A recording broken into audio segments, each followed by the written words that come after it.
My dear students, most of what matters in life is not spoken. Nature understands this. The earth does not shout, it does not argue, it does not explain itself, it whispers. And the older we become, the more capable we are of hearing it. When we are young, noise dominates our lives, opinions, ambitions, urgency. We are taught to chase answers, but wisdom does not chase. Wisdom waits. Nature has always spoken the same language. The problem was never that it was silent. The problem was that we were too busy to listen. Watch a tree for a moment. It does not rush its growth. It does not panic during winter. It does not compare itself to the tree next to it. It stands. It adapts. It endures. And somehow, year after year, it survives storms that would frighten most humans. That is not weakness. That is intelligence without anxiety. Nature teaches us that life is not a race. It is a rhythm. The earth breathes in cycles, day and night, tide and retreat, growth and rest. Modern life tries to convince us that rest is laziness. Nature says rest is preparation. Look at the seasons. Spring does not apologize for starting slow. Summer does not fear intensity. Autumn does not cling to what must fall. Winter does not feel ashamed of stillness. Each season arrives when it is time. Each season leaves when its work is done. This is not decline. This is design. In elderhood, many people are told they are in a season of loss. Nature would disagree.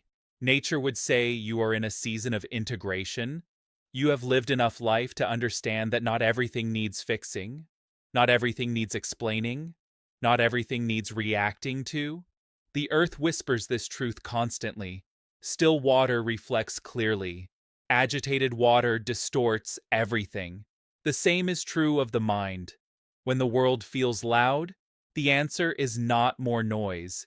It is more listening. Walk outside and notice how nothing in nature tries to impress you. A bird does not sing for applause. A river does not flow to be admired. A mountain does not need validation. They exist fully without performance.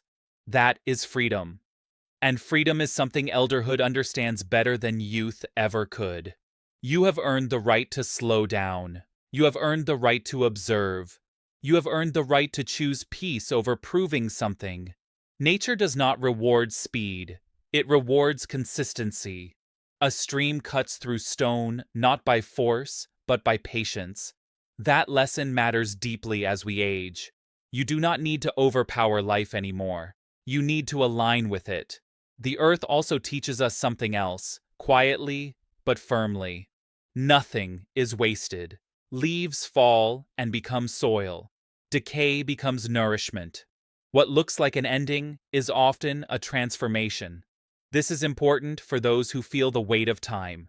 Experiences were not lost. Mistakes were not meaningless. Even pain had a purpose. Nature recycles everything. Wisdom comes from seeing how all of it fits together. In elderhood, listening becomes more valuable than speaking. Presence becomes more valuable than productivity.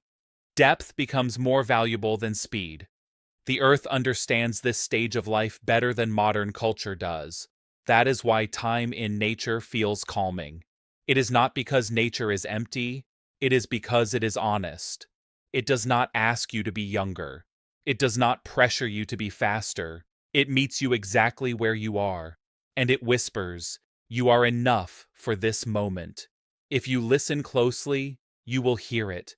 In the wind that reminds you to breathe. In the sun that warms without demanding. In the night that arrives without fear. The earth has been practicing patience for billions of years.